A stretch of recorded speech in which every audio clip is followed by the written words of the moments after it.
Narito na ang Veritas Editorial, ang paninindigan ng Veritas 846 sa mga napapanahong usapin sa bansa. Pakinggan si Reverend Father Anton C.T. Pascual, Pangulo ng Veritas 846, ang radyo ng simbahan. Veritas Editorial.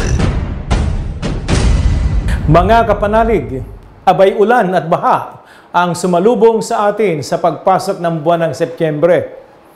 Akala ko si Jose Marichan Habang isinusulat natin ang editorial na ito, kapanalig, 15 kababayan natin ang iniwang patay ng bagyong Enteng. Marami sa kanila ay namatay sa landslide o nalunod sa rumaragasang baha. Hindi bababa sa 20 ang patuloy pa ring hinahanap.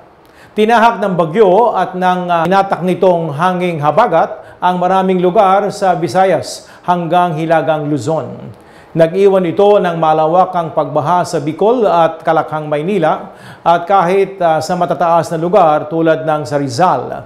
Isang buwan pa lang mula nang manalasa ang bagyong Karina at ang ulang dala ng habagat na pinaigting ng bagyong yun, heto, at naglimas na naman ang marami nating kababayan ng dumi, putik na iniwan ng bahang dala ng bagyong Enteng.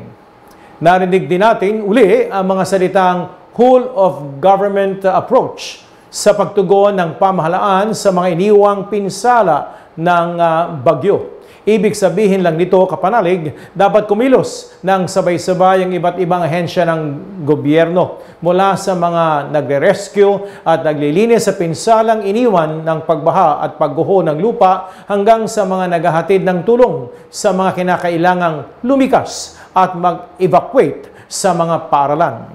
Pero walang bigat ang mga terminong ito, kapanalig, kung wala naman itong nakikitang pangmatagalang solusyon sa mga problema pagkatapos manalasa ng isang bagyo. Abay, ang problema natin, hindi bagyo, kundi baha, di po ba?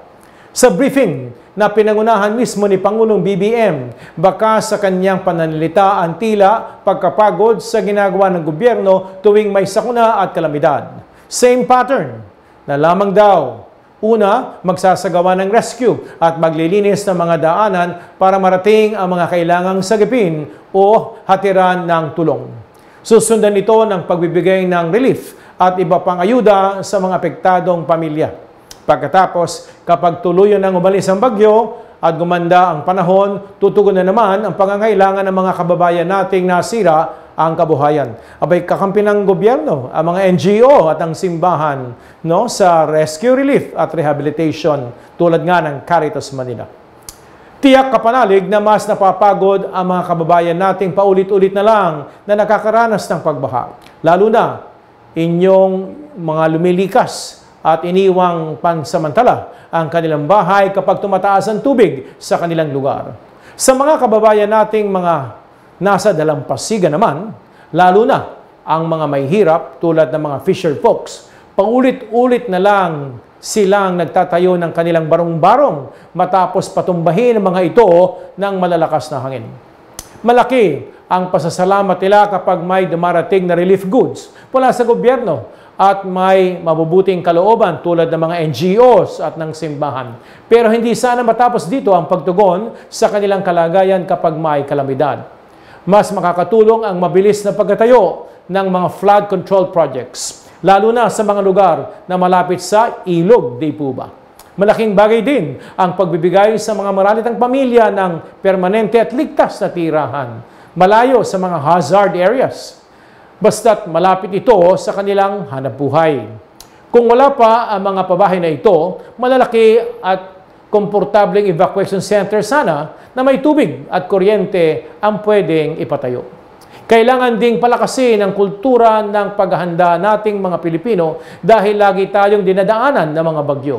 Pero sa tindi ng pinsala ng mga nangyayaring kalamidad, hindi sapat ang pagbabago lamang sa ating mga nakasanayan.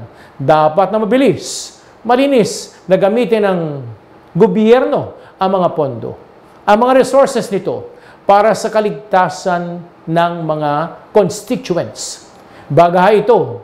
Bahagi ito, kapanalig, ng tungkulin itong tiyakin ang tinatawag natin sa mga panlipunong turo ng Santa Iglesia o Catholic Social Teaching na common good. Kapanalig, hindi pa tapos ang panahon ng tag-ulan. Darating pa ang La Nina. Ngunit kailan kaya maibsan ang perwisyong hatid hindi lamang ng mga bagyo at baha, kundi pati ng kakulangan ng aksyon ng ating pamahalaan. Kailangang gawin ang mga dapat gawin habang may araw pa. Paalala nga, Ebanghelyo ni San Juan 9:4, ang makahulugang whole of government approach ay maagap at nagbibigay ng pangmatagalang solusyon. Kapanalig, may kasabihan nga tayo sa Tagalog, daig ng maagap ang masipag. Sumainyo ang katotohanan. Inyong napakinggan ang Veritas Editorial. Ugaliing pakinggan ng Veritas Editorial kasama si Reverend Father Anton C. Pascual. Veritas Editorial.